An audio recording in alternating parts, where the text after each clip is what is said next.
मैं भारत को भारतीयता की मान्यता के आधार पर फिर से खड़ा करना चाहता हूं, उस काम में लगा हूं। मेरा निवेदन है कि आप सभी शंकर जी को जब पूजा करते हैं और बेलपत्र उनको चढ़ाते हैं तो ये बेलपत्र मंदिर में ना छोड़ें, शंकर जी को स्पर्श करा के वापस ले आए और इसकी दवा बना के खाएं। क्योंकि आप शंकर जी के मंदिर में छोड़ देते हैं और वो पुजारी उसको कचरे के डिब्बे में फेंक देता है। हर सोमवार को हजारों मीट्रिक टन बेलपत्र बर्बाद होते हैं इस देश में। और मैंने इसका सोचा एक दिन हिसाब के जितने शंकर मंदिर हैं और जितने बेलपत्र के पत्ते चढ़ाए जा रहे हैं, अगर हम वो बेकार ना करें, उतने ही पत्तों से भारत के 20 करोड़ लोगों का ब्लड प्रेशर ठीक किया जा सकता है। तो अब आपको मंदिर की पूजा के पद्धति में थोड़ा बदलाव करना है। शंकर जी के मंदिर में जाइए, बेलपत्र चढ़ाइए, लेकिन शंकर जी को स्पर्श करा के वो वापस ले आइए।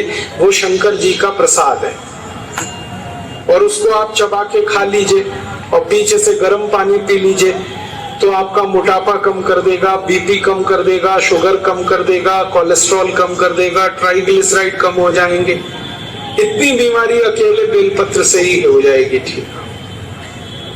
और अगर यहाँ कोई मंदिर के पुजारी बैठे हैं तो उनको तो निवेदन है मेरा कि जितने बेलपत्र मंदिर में आते हैं उसको धूप में सुखा लें और उसका पीस के पाउडर बनवा लें और मंदिर में आने वाले हर भक्त को पुड़िया बना बना के वो बेलपत्र के पाउडर की दें।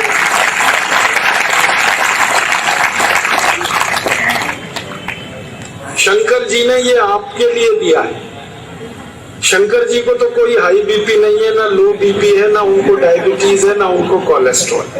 ये आपके लिए दिया है।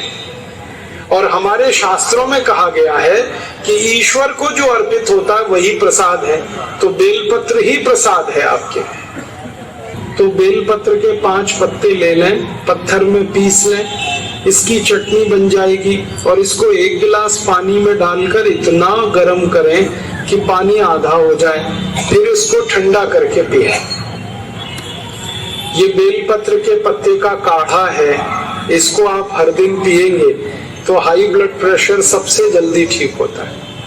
जो लोगों को 20-20 साल से हाई ब्लड प्रेशर है उनको आप कहिए कि ये बेलपत्र के पत्ते का काढ़ा पिए और प्राणायाम करें, 1.5-2 महीने में उनका बिल्कुल ठीक हो जाएगा। जो 20 साल से है वो बीमारी 1.5-2 महीने में ठीक हो जाए। इतना अच्छा है ये बेलपत्र। ये जो पत्ते हैं ना हार श्रृंगार के, इनको अगर आप इस्तेमाल कर रहे हो तो ये बुखार की सबसे अच्छी दवा है। अगर आपको खराब से खराब कोई बुखार हो जाए, जैसे चिकनगुनिया, जैसे डेंगू फीवर, जैसे इंसेफ्लाइटिस, ब्रेन मलेरिया जिसको कहते हैं, ये सभी बुखार को ठीक करने की ताकत हार श्रृंगार के पत्तों में है। 5 पत्ते तोड़ो, पत्थर में पीस के चटनी बनाओ, 1 गिलास पानी में इतना गर्म करो, पानी आधा हो जाए, फिर इसको ठंडा करके पी लो। बुखार के किसी भी मरीज को 3 दिन से ज्यादा मत देना और गठिया रोग में इसको 3 महीने से ज्यादा मत देना। गठिया के रोग में 3 महीने तक लेना और बुखार में 3 ही दिन लेना, चौथा दिन जरूरत नहीं है। और बुखार की एक अच्छी दवा बताता हूँ, धनिया, ये तुलसी पत्ता 15-20 ले लो, पत्थर में पीसो और 3-4 काली मिर्च पीसो, पानी में उबाल दो इसको, फिर उस पानी को पी लो। ये भी बुखार ठीक करता है। बुखार की और एक अच्छी दवा है नीम की गिलोय। नीम के पेड़ पर एक बेल आती है, उसको हम गिलोय कहते हैं, अमृता कहते हैं, कोई लोग गुड़ुची कहते हैं, गुड़ुंच भी कहते हैं। वो गिलोय को थोड़ा सा काटो चाकू से, इतनी बड़ी डंडी उसकी, पत्थर पे पीस के 1 गिलास पानी में उबाल दो और उबालना इतना है कि पानी आधा हो जाए, फिर उसको पी लो ठंडा करके। खराब से खराब बुखार में इसके परिणाम आते हैं। मैं आपको बहुत विनम्रता से लेकिन पक्का विश्वास करके कह रहा हूँ, 10 साल का मेरा तजुर्बा है, जो बुखार किसी दवा से ना उतरे वो नीम की गिलोय से 100% उतरेगा। बड़े बड़े एंटीबायोटिक जब फेल हो जाते हैं बुखार में, ये नीम की गिलोय काम आते हैं। और आप इसको याद रखना हमेशा।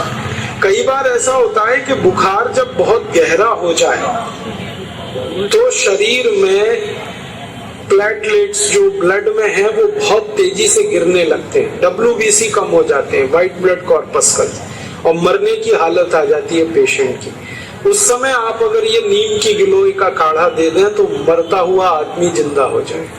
इसलिए इसको अमृत औषधि कहा गया है, अमृता इसका नाम।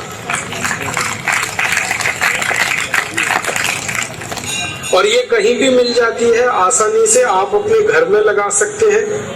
नीम के पेड़ पर ये चढ़े तो बहुत अच्छा है, नहीं तो किसी भी तरह से इसको बड़ा कर सकते हैं। सब सुखी हों, सब निरोगी हों, सर्वे भवन्तु सुखिनः, सर्वे सन्तु निरामया, सर्वे भद्राणि पश्यन्तु मा कश्चित् दुःखभाग्।